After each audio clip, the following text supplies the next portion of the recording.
Olá pessoal, bom dia, espero que estejam todos bem. Nós vamos continuar então a nossa sequência de estudos em cálculo de processos por meio desses vídeos que eu vou gravar. Na verdade eu acho que vai ser só um, né? Para compensar esse feriado excepcional que ocorreu, que foi necessário, né, do ponto de vista da epidemia, mas está numa fase do semestre que deixa as coisas um pouco mais complicadas, mais corridas. Então, para não ter problema da gente ter que atropelar, né, matéria, fica gravado aí esse vídeo, tá?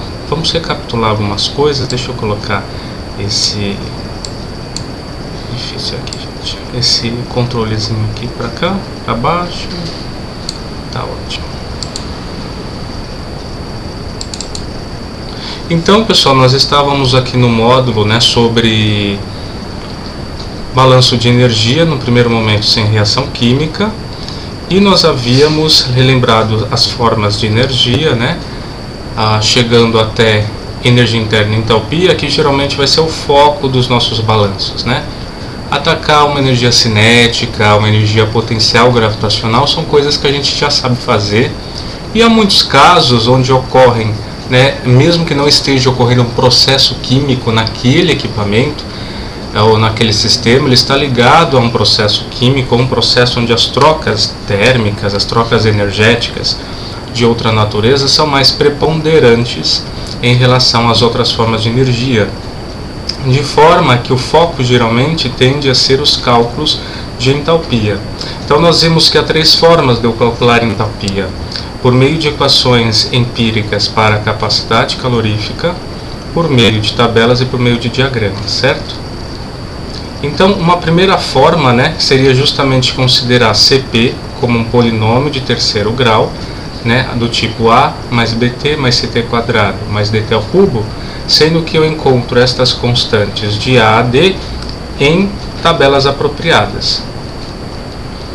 Nós deduzimos aqui, né, relembramos na verdade a dedução, a gente já tinha feito isso em termodinâmica, como que funciona aí um balanço de energia para um sistema fechado, né? Que nada mais é que uma contabilidade das formas de energia.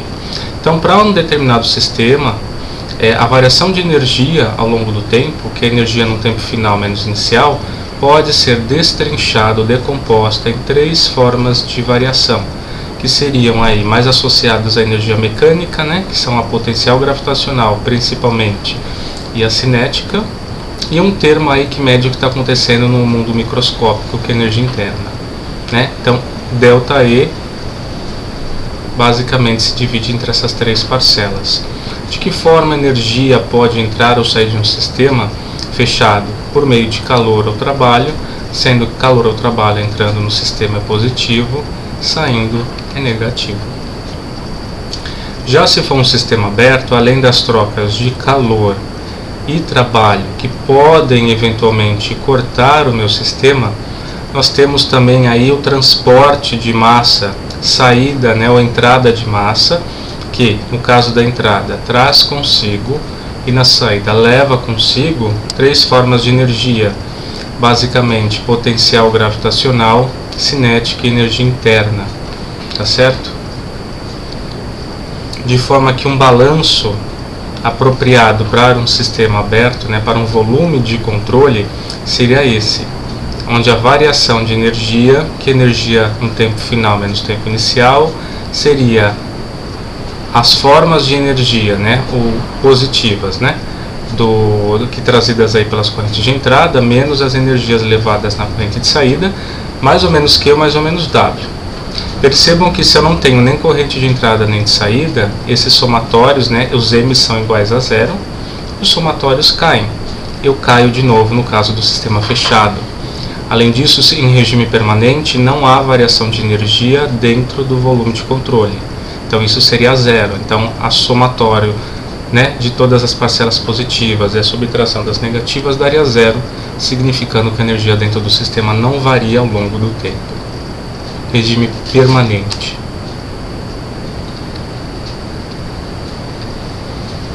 Então, a primeira forma que a gente usa para calcular a entalpia é justamente utilizar a integral de CPdt. Muitas vezes em sistemas onde não há nos quais não há uma variação apreciável de temperatura, Cp pode ser admitido como constante, né, e ΔH vira Cp ΔT. Há casos em que isso fica forçado, né, porque Cp, como a gente pode observar, tem uma variação com a temperatura, certo? Então, e lembrar o seguinte também, definimos que quando você tem a soma de uma ou mais substâncias, o Cp daquela mistura vai ser a média ponderada, né, de cada substância, ou seja, o Cp de cada substância multiplicado aí por sua fração molar. Então nós estávamos aqui nesta aplicação, na qual a gente, a partir da queima de resíduos sólidos, nós tínhamos um gás que devia ser tratado, né, ia sair por esta chaminé, e ele tinha esta composição molar: 82% de nitrogênio, 7,3 de O2, 1,5 de monóxido e 9,2 de CO2. E era perguntado qual a diferença de entalpia para este gás por libramol, ou seja, uma diferença de entalpia específica, né, entre o fundo e o topo da chaminé, sendo que o fundo tem 550 graus Fahrenheit e o topo tem 200. Ignore o vapor d'água, ou seja, essa é uma mistura de gás seco e também não há nenhum efeito de liberação de entalpia por misturar os gases, ou seja, a gente está tratando de uma mistura ideal basicamente, né? Então vamos sair aqui, vamos entrar aqui no arquivo, né? Vocês haviam já começado esses cálculos, né? Eu vou comentando aí algumas coisas para a gente adiantando aí então todo esse processo, né? Então esse arquivo, pessoal, com anotações adicionais, ele vem relembrar para você algo que a gente já viu em termodinâmica, que é justamente como eu defino a capacidade calorífica volume constante e a capacidade calorífica pressão constante, né? Então o que a gente fez? Vamos lembrar aqui dessa aplicação. Basicamente a gente coletou para cada uma das substâncias o valor de capacidade calorífica. Então olha aqui, ó, o A do N2 é esse aqui, o B é vezes 10 a menos 2, aqui vezes 10 a menos 5, aqui vezes 10 a menos 9, né? Você tem um polinômio aqui para cada. Lembrando que, vamos voltar lá na tabela, acho que é bom reforçar, né? Caso tenham se esquecido. Então aqui a gente tem o material de apoio, vamos ver aqui onde está as tabelas para CP. Vamos ver propriedades, aqui ó, não é essa. Aqui, equações de calor específico, tá?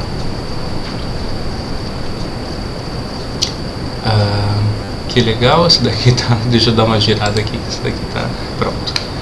Então, lembrando que a gente tinha essa tabela E1, equações de calor específico para diversos compostos, com a substância, sua forma molecular, a massa molar, né, o peso molecular, o estado da matéria, líquido, gás ou cristal, então sólido, e qual forma da equação você tem que usar, 1 ou 2, né?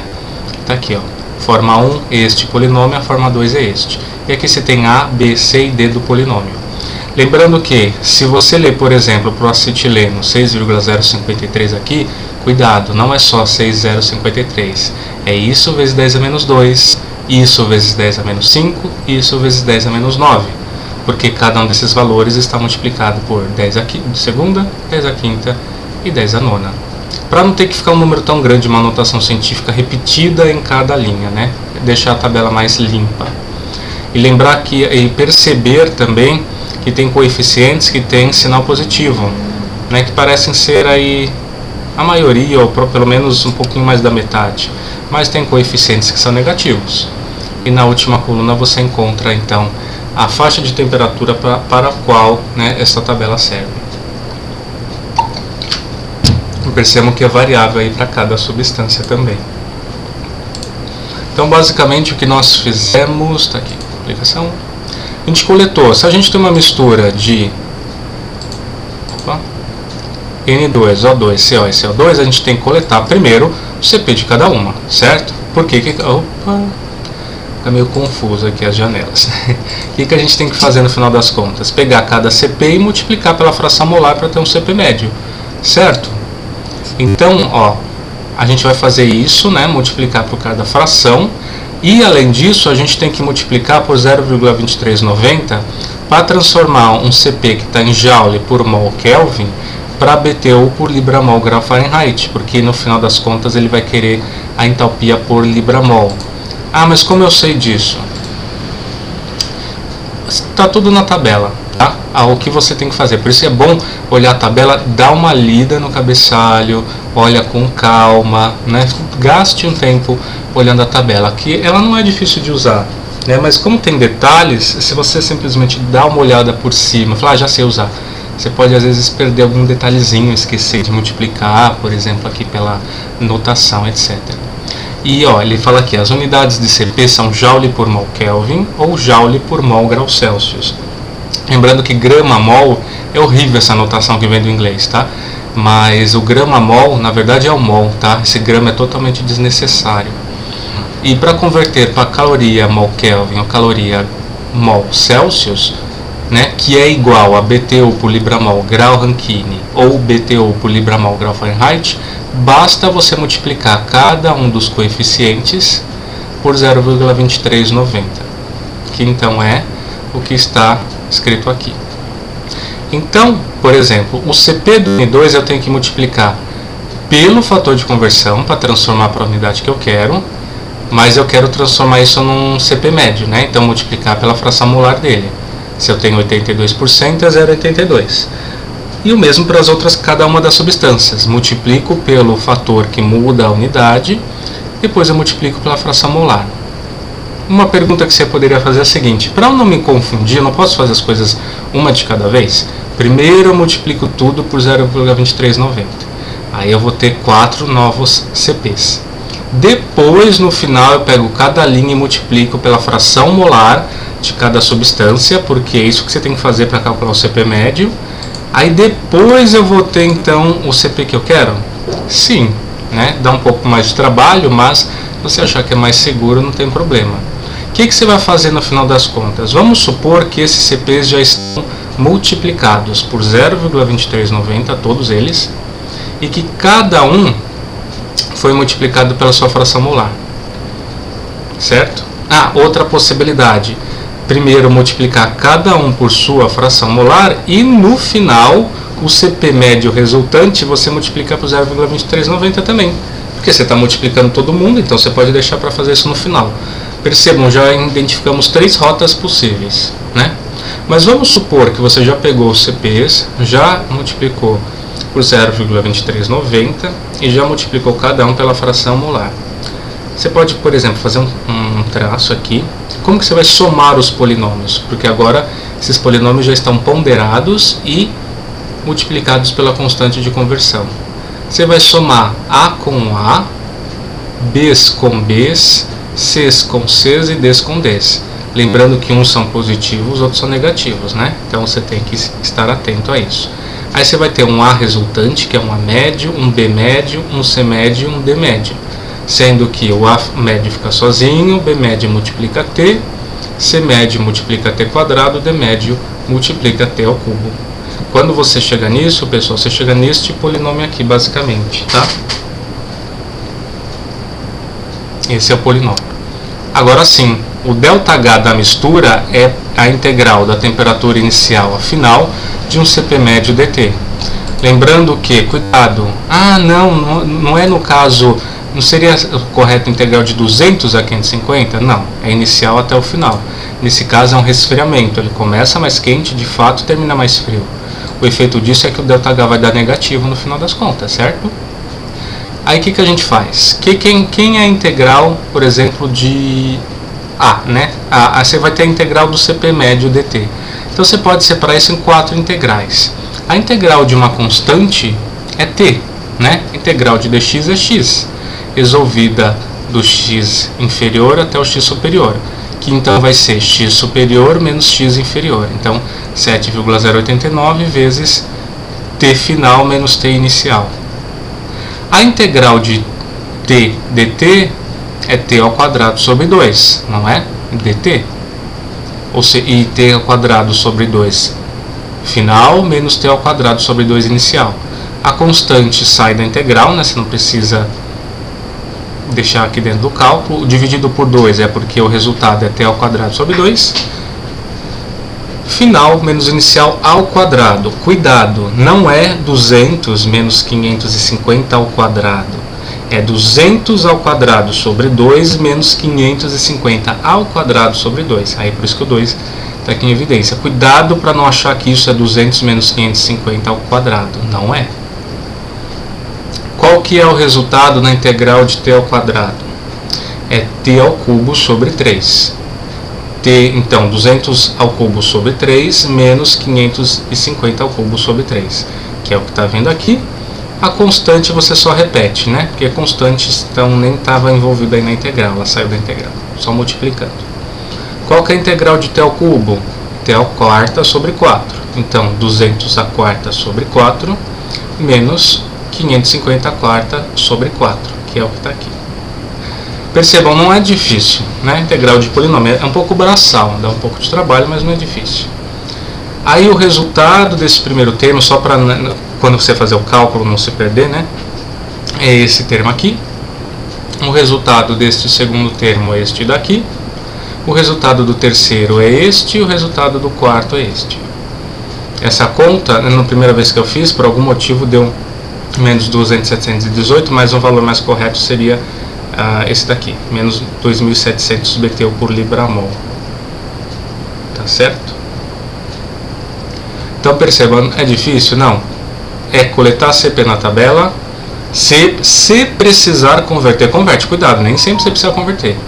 Se tem uma mistura, multiplica cada CP pela fração molar e faz a integral do CP/dt, que sempre vai ser isso, sempre. Contanto que esse polinômio t final menos t inicial, t ao quadrado final sobre 2 menos t inicial sobre 2, t ao cubo final sobre 3 menos t inicial sobre 3, t à quarta final sobre 4 menos t inicial à quarta sobre 4. Sempre vai ser isso. O que vai mudar são os valores, tá?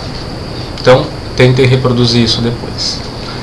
Bom, essa seria um exemplo de cálculo com CP. Vamos ver agora um exemplo de utilização de tabela. Vamos voltar aqui para o nosso arquivo.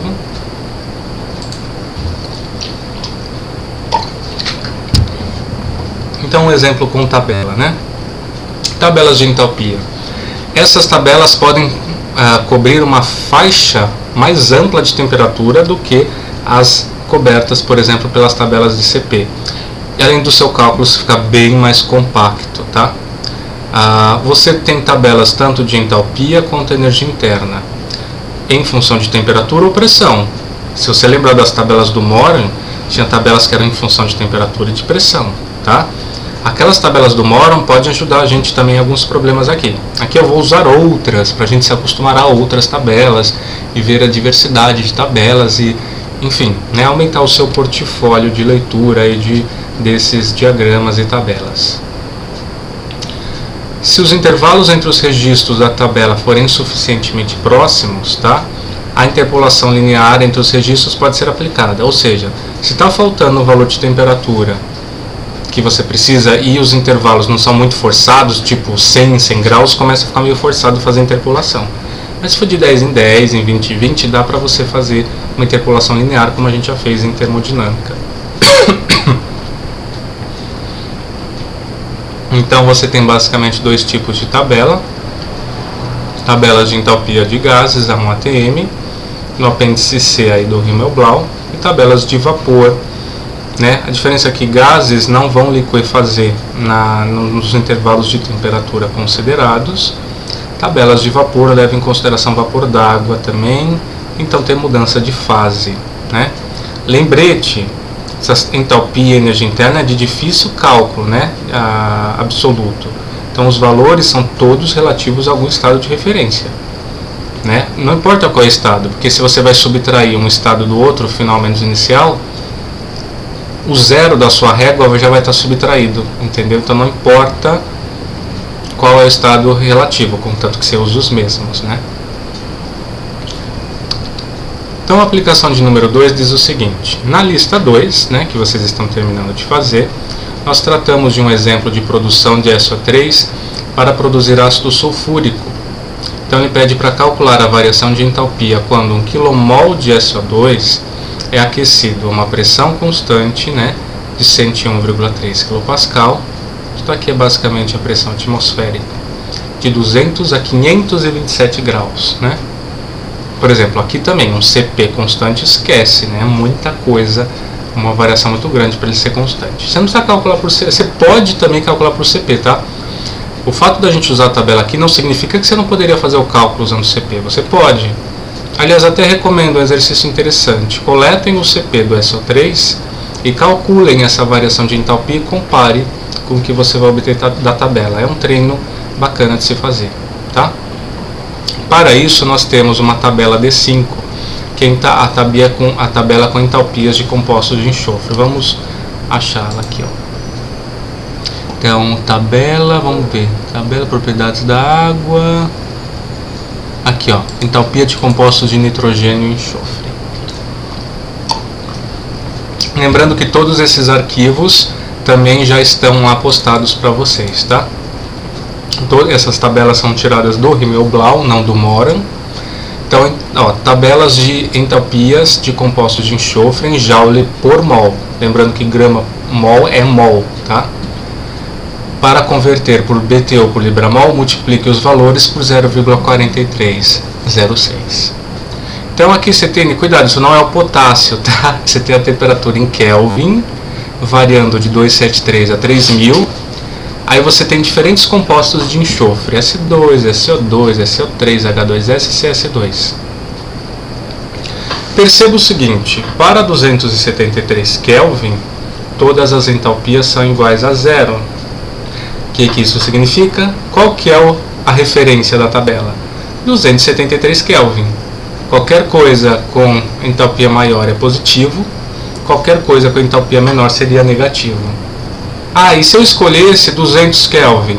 Não tem problema, ia mudar todos esses valores. Mas quando você pegasse de uma temperatura e subtraísse da outra, a diferença continuaria dando a mesma, porque você só mudou o zero da sua régua, não o tamanho, né, dos espaços aí entre, por exemplo, 1 e 2 centímetros, tá? É como se você pegasse uma régua que está em centímetros, em vez de começar do zero, sei lá, você começa do menos 30. Perceba, é só a diferença onde você começa. Os espaçamentos de 1 em 1 centímetro são os mesmos. Por isso, isso é bom, né? Isso torna tudo mais fácil para a gente. Então a gente está interessado nessa substância aqui, né? No SO3 ou no SO2? Não lembro agora, vamos ver aqui.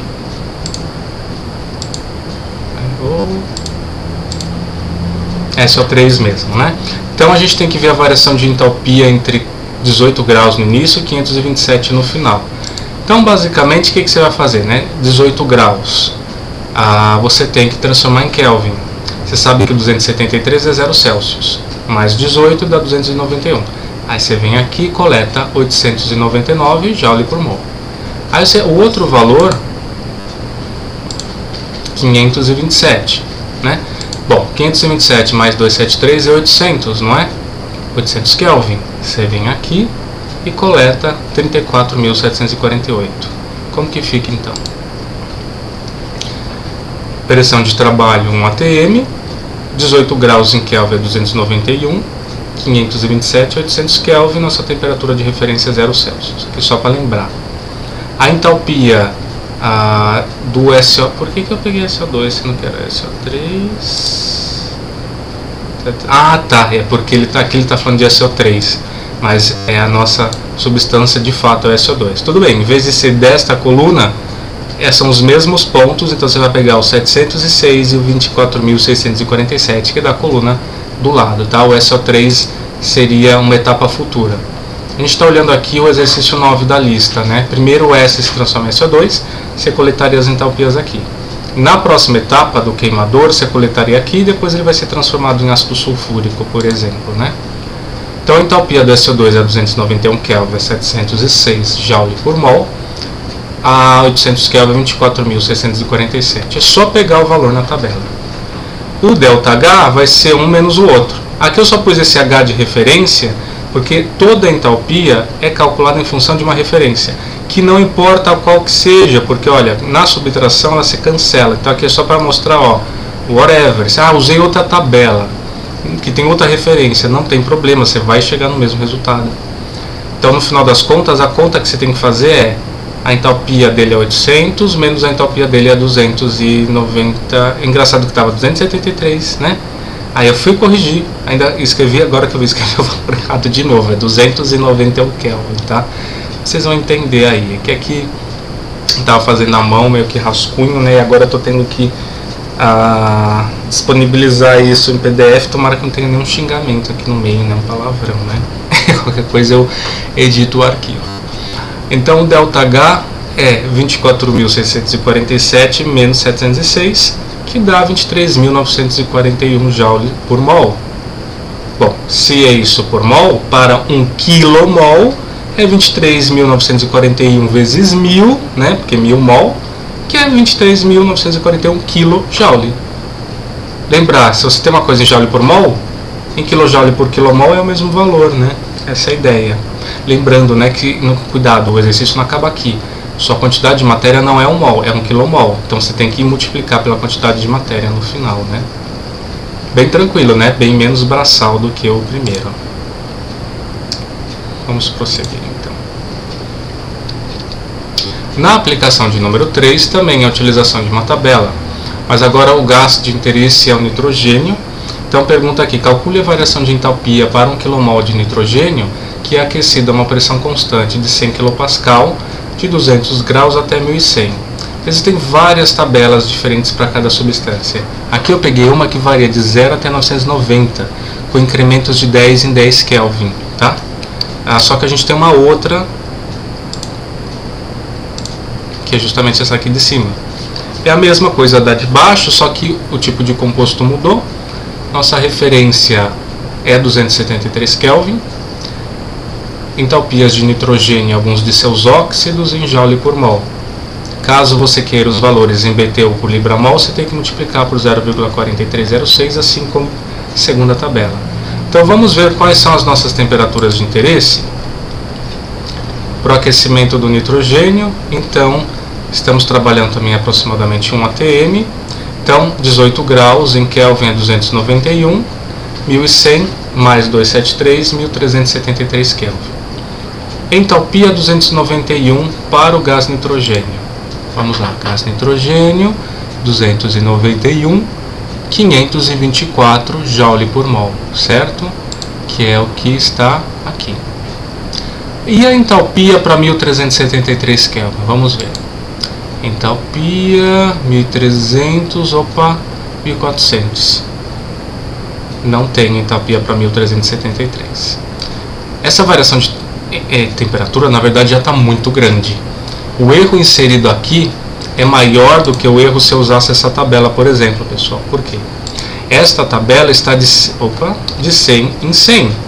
É que ela acaba em 990, mas se ela tivesse mais uma continuação, por exemplo, essa tabela é melhor para fazer interpolação do que a outra.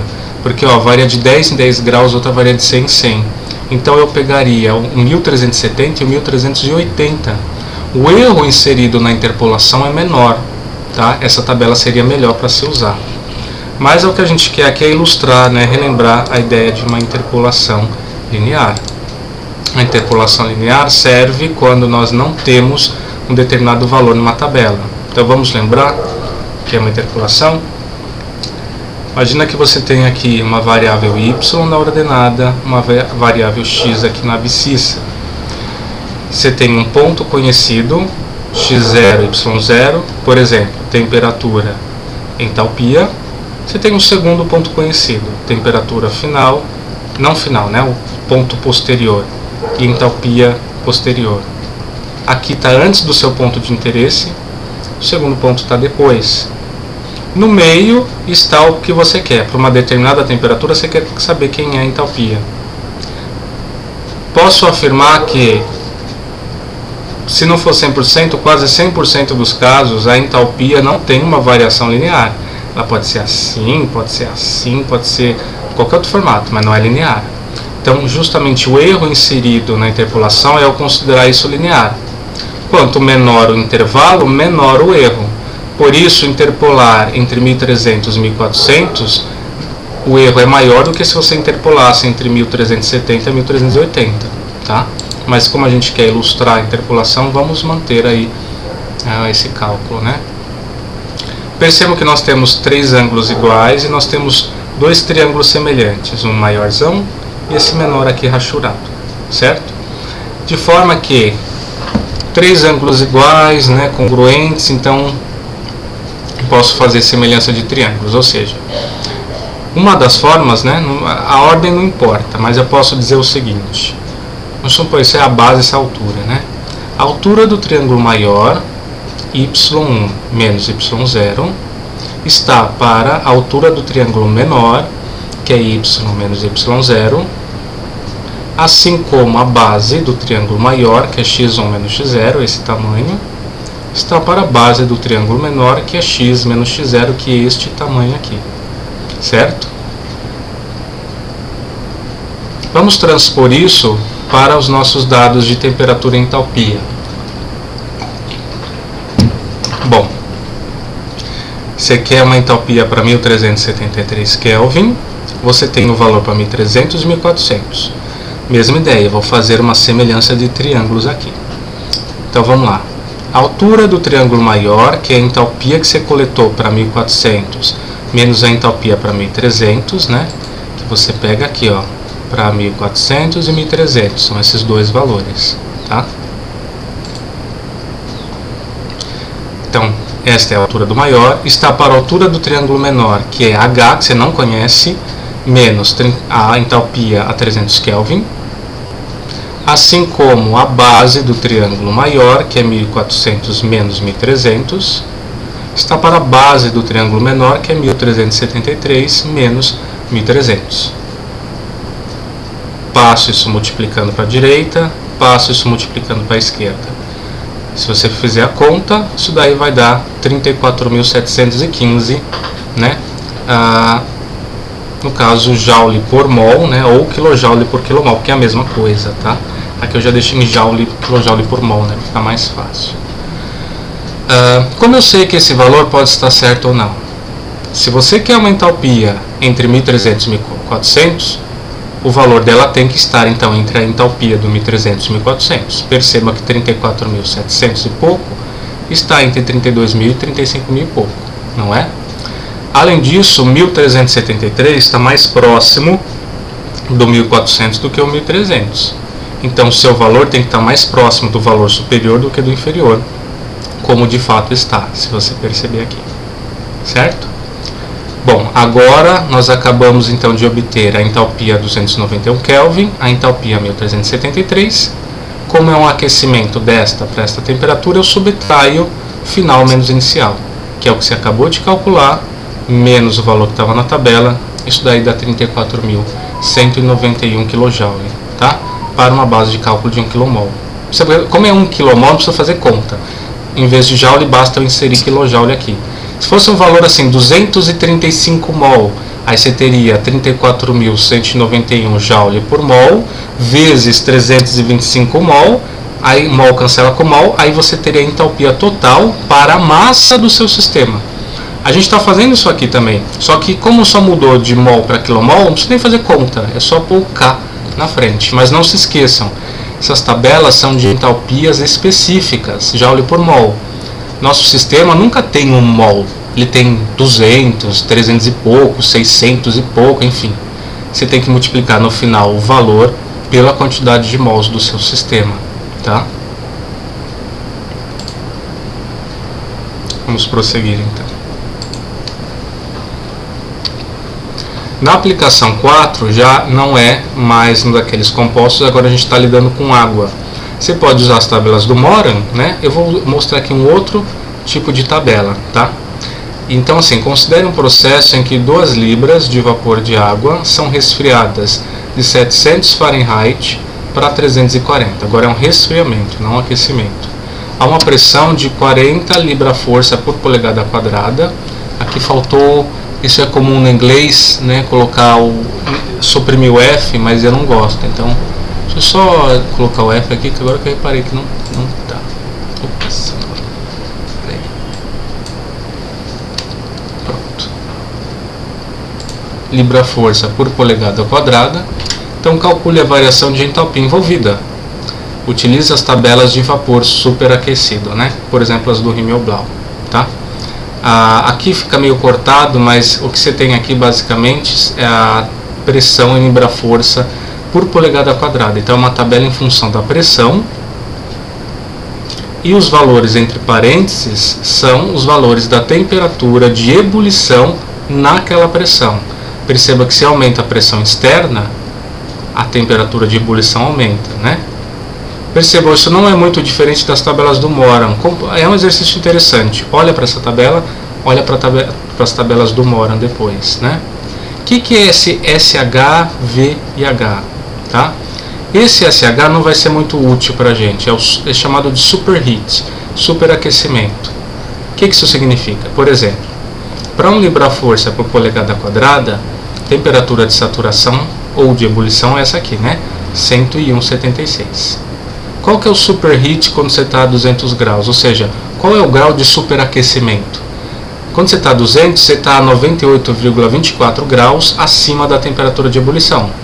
Quando você está a 250, você está isso daqui mais 50, ou seja, você está a 148 graus acima da temperatura de ebulição.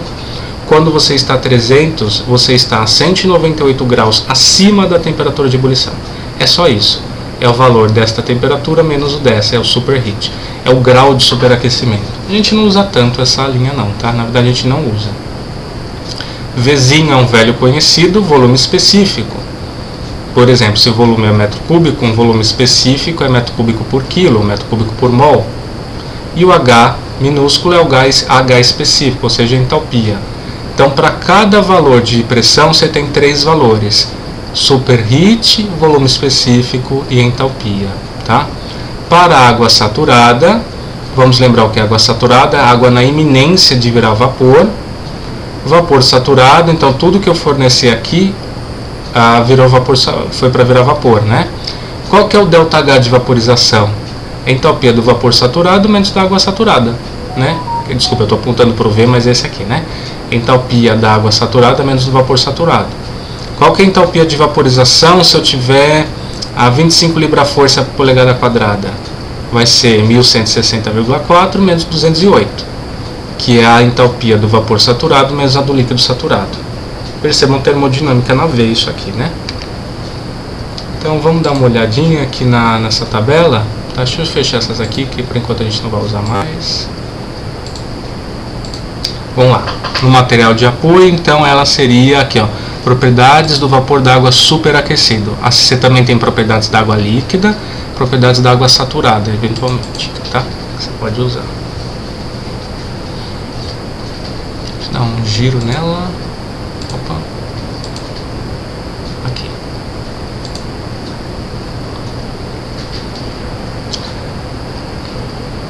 Então exatamente aquilo que eu expliquei, só que você cobre aí uma variação de temperaturas até 1200, né?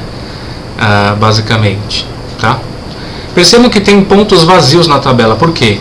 Bom, vamos pegar aqui, ó, essa é a pressão atmosférica, 14,696 libra-força por polegada quadrada é a pressão atmosférica. E a temperatura é 212 graus Fahrenheit. Certo? Se eu estiver a 200, não faz sentido eu ter entalpia, por exemplo, aqui de superaquecimento, né, o superheat. Por que não faz sentido? Porque a 200 graus eu ainda não alcancei a saturação. Isso não faz sentido. A 250 eu já alcancei. Aí eu passo a ter entalpias, né, além da vaporização e assim por diante. Então, por isso que aqui faltam alguns dados, tá?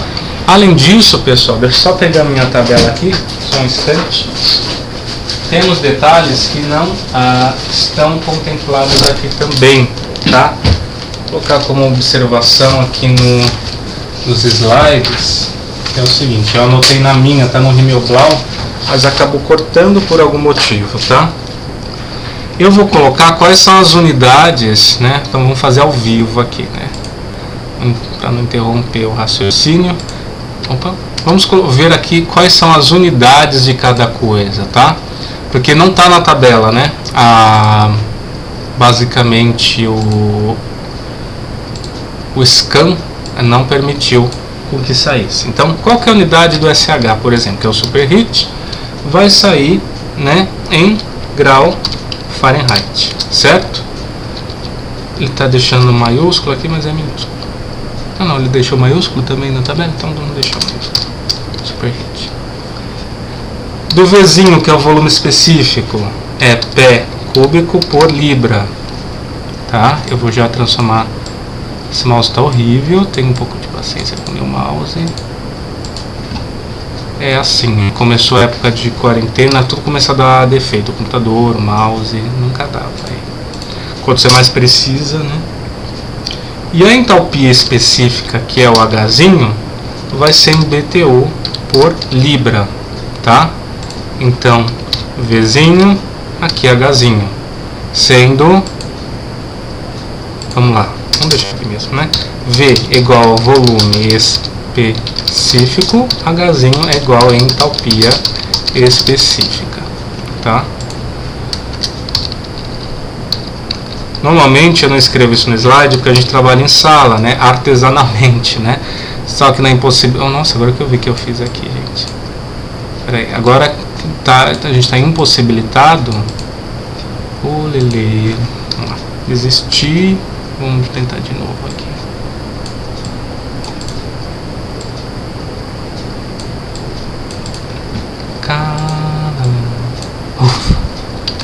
Pronto, agora sim, né? 5 minutos de vídeo só para fazer o 3 ficar super escrito, né? Mas tudo bem, são coisas do ofício. Então, superheat está em grau Fahrenheit, o volume específico é pé cúbico por libra, então perceba que essa é uma tabela no sistema americano.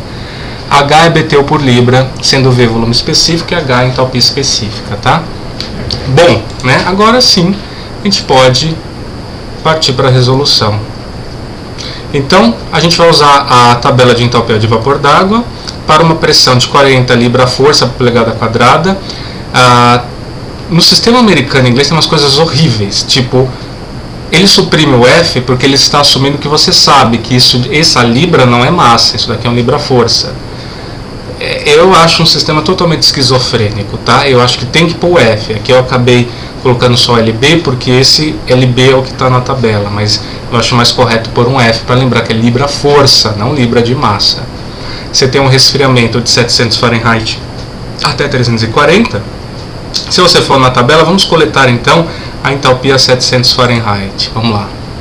Entalpia 700 Fahrenheit. Então primeiro você se localiza, né, no seu, aqui na sua pressão. Você está aqui, ó, esses 3 valores que te interessam, né?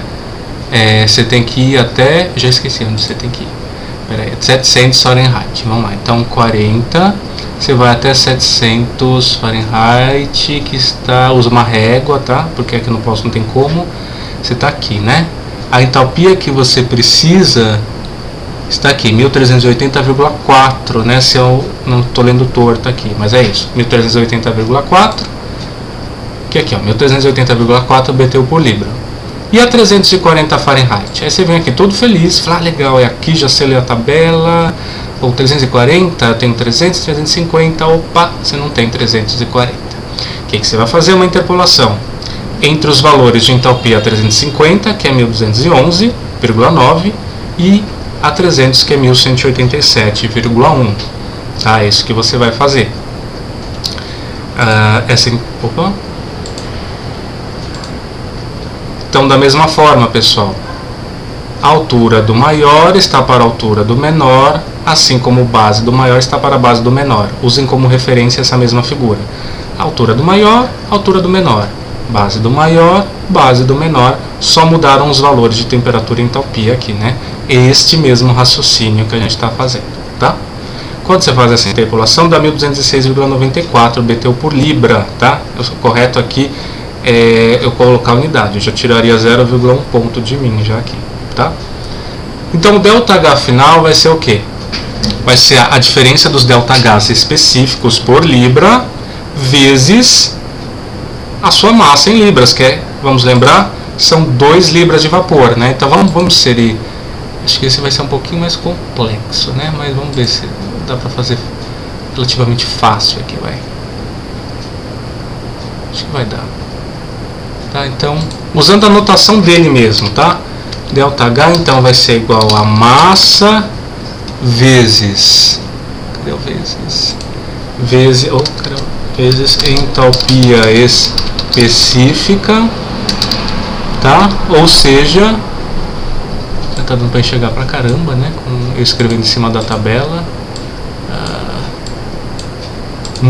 Meu Deus, esse mouse. Eu não posso falar palavrão. Vamos lá.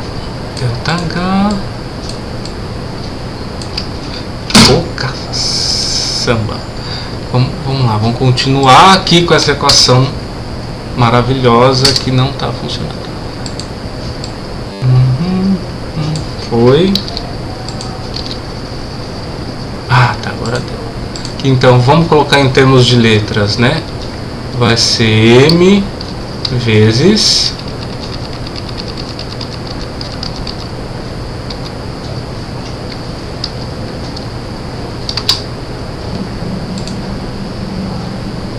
o delta Hzinho, né? Vamos pôr um delta aqui para não lembrar que é um delta, né? Ou seja, você calculou uma variaçãozinha de delta H, que é um valor e outro da tabela, ou por interpolação, né, entre o valor e outro que seja, você tem que no final multiplicar pela massa do seu sistema, que é o que a gente está fazendo aqui, ó. Então o delta H total é a diferença entre os delta Hs específicos. Cuidado, não é maior menos o menor, é final menos inicial. Final é menor que o inicial porque é um resfriamento, tá? Então, quando você substitui os valores encontrados por interpolação e o que estava na tabela, você chega numa entalpia negativa. Faz sentido? Faz. O que você faz no resfriamento? Você retira energia do sistema, não é?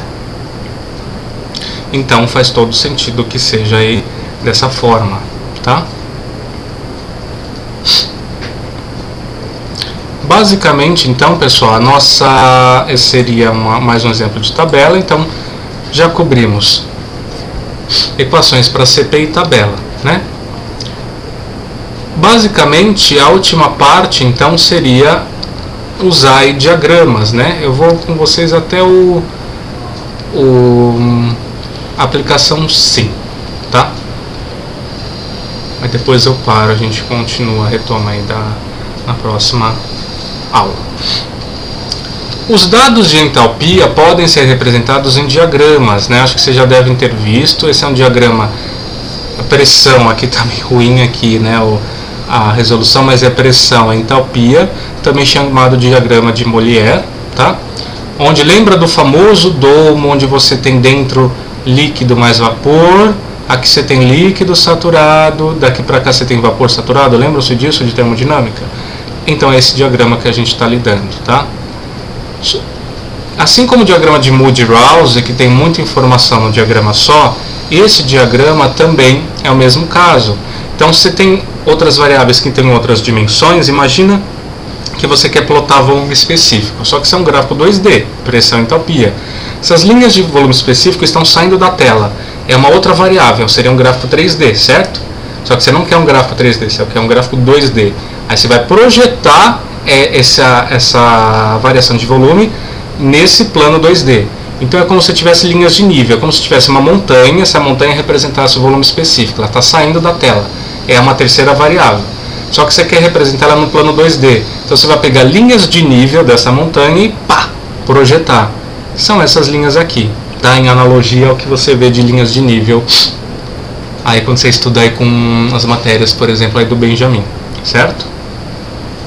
Além disso, então, entalpia se lê verticalmente, porque entalpia está aqui, então cada valor desse é um valor de entalpia, cada valor aqui no eixo Y é um valor de pressão, acho que isso não tem segredo. Essas linhas geralmente são de entropia, vai estar tudo, tá horrível essa resolução, tá? Eu usei mais esse diagrama por causa dessas linhas, a explicação dessas linhas que estava boa, mas a gente vai pegar um diagrama onde você consegue ler as coisas, tá? E as linhas, pessoal, essas linhas um pouco mais verticais, mas não totalmente retas, são linhas de temperatura, né? Percebam que dentro do domo ela é horizontal, né? Basicamente, você tem linhas horizontais, porque por uma determinada pressão, a temperatura não muda até que a substância toda tenha se transformado em líquido, tá?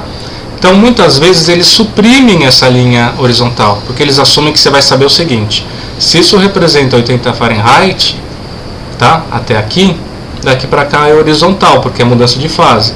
Se essa é a linha que representa 40, então daqui para cá é horizontal, também representa 40, porque é mudança de fase, tá? Uma outra forma que é um pouquinho mais limpo, né? Só que com menos informação. Eu não tenho só diagrama pressão, entalpia. Eu posso ter um diagrama temperatura e entropia. Eu posso fazer a combinação de diagramas que eu quiser. Mas aqui eu vou ter líquido. Então aqui é líquido saturado, aqui é vapor saturado. Aqui, por exemplo, linhas de pressão constante, aqui linhas de volume constante. Então seria uma linha isovolumétrica, uma linha isobárica, por exemplo. Recomendação.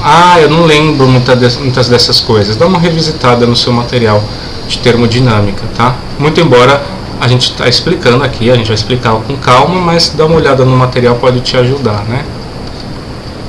Então a aplicação 5 diz o seguinte: calcule as variações de entalpia, volume específico e temperatura para um libra de vapor saturado de N-butano que vai de 2 atm para 20 atm também saturado, tá? Então você tem uma mudança no sistema, né? Você está fazendo uma compressão. Imagina que é um gás, N-butano, num conjunto cilindro-pistão, que vai sofrer uma compressão de 2 atm para 20 atm, como a gente via em termodinâmica.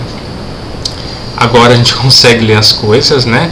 Então essa figura 5.8 representa um diagrama retirado do Himmelblau, que é um diagrama pressão, entalpia para essa substância N-butano. Sendo que no eixo Y temos pressão, no eixo X temos entalpia em BTU por libra, certo? Linha de líquido saturado, linha de vapor saturado. Aqui você tem as linhas, esse aqui, ó, 60, 80, 100, 120, 200, 240, 300, linhas de temperatura. Então olha aqui, vamos seguir, por exemplo, a linha de 220 graus. Mas de 220 graus o que? Tudo tem no diagrama. Percebam que a escala de pressão é logarítmica, tá? A escala de entalpia é normal, linear. Então, diagrama pressão e entalpia por N-butano, no qual a temperatura está em grau Fahrenheit, os volumes específicos estão em pé cúbico por libra, X é o título, né, ou qualidade. As condições de referência são ΔH vai ser 0 para 1 atm, 31,10 graus Fahrenheit. Essa é a condição de referência. Assim como tabelas têm condição de referência, os diagramas também. Então vamos, por exemplo, seguir a linha do 220 graus Fahrenheit. Ó. Linha do 220, cheguei aqui, né? E rebato, ela continua verticalmente até aqui, por exemplo. Vamos pegar a linha do 140, 140, 140, 140. Cheguei no vapor saturado. Para onde que ela continua? Vamos lembrar que ela continua horizontalmente. Olha aqui, ó. Né? Quando eu chego dentro do domo, eu continuo horizontalmente. Então, a linha de 140 chegaria até aqui e viria até aqui. Tá certo? Então, vemos exemplos de linhas. As linhas de temperatura, perceba, alguns desses valores vão aqui para cima. Então, por exemplo, a linha de 320 graus Fahrenheit é um S, tá? Então, essas linhas em formato de S e que terminam, que só tem essa parte inferior aqui, são as linhas de temperatura. As linhas de volume, olha aqui, são essas tracejadas, são essas mais horizontais, ó. Então, você tem uma linha isovolumétrica de 0,05 pé cúbicos por libra, 0,06, a linha de 0,015. Vamos seguir a linha de 0,50 até aqui, tá? A linha de 1,50 até aqui, certo?